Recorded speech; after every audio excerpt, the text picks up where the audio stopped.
नमस्कार, मी डॉक्टर मनोज चोपडा, हृदयरोग तज्ञ, मॅग्नम हार्ट इन्स्टिट्यूट, नाशिक। टका ही धर्म, टका ही कर्तव्य, टका ही सर्वस्व। टका है तो सुख, टका नहीं तो सुख, टका है तो दुख, टका नहीं तो दुख।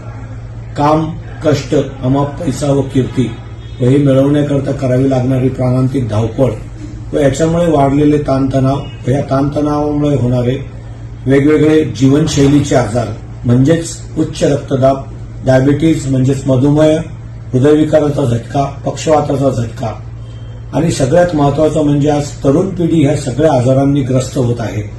आज जर आपण 10 मृत्यू जर बघितले तर 10 मृत्यूपैकी 8 मृत्यू ह्या जीवनशैलीच्या आजारामुळे होत आहेत। उच्च रक्तदाबामध्ये 130 वरचा रक्तदाब व 80 खालचा रक्तदाब ह्यापेक्षा जर आपला रक्तदाब जास्त असेल तर डॉक्टरांचा सल्ला घेणं गरजेचं।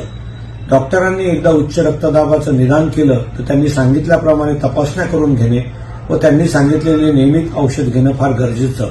पण सगळ्यात महत्वाचं म्हणजे आपली बदललेली जीवनशैली कशा पद्धतीने आपण सुधारू शकतो याच्याकडे लक्ष देणं गरजेचं आहे।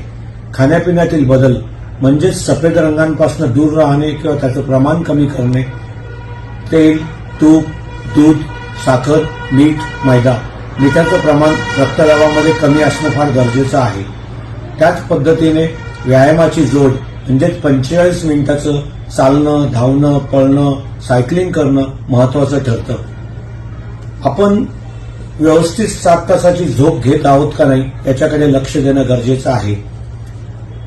आपले वैयक्तिक व कौटुंबिक संबंध सुधारणं, आपले जे काही आर्थिक व्यवहार आहेत ते पारदर्शक ठेवणं आणि सगळ्यात महत्वाचं म्हणजे जीवनामध्ये पॉझिटिव्हिटी असणं, ताणतणाव कमी करण्याकरता आपले जे काही छंद आहेत ते जोपासणं, या सगळ्या जीवनशैलीतील बदलाचं आपण जर अंगीकारलं तर रक्तदाब होण्याचं आपण टाळू शकतो किंवा उच्च रक्तदाब असेल तर तो नियंत्रणात आणण्याकरता मदत होऊ शकते। धन्यवाद।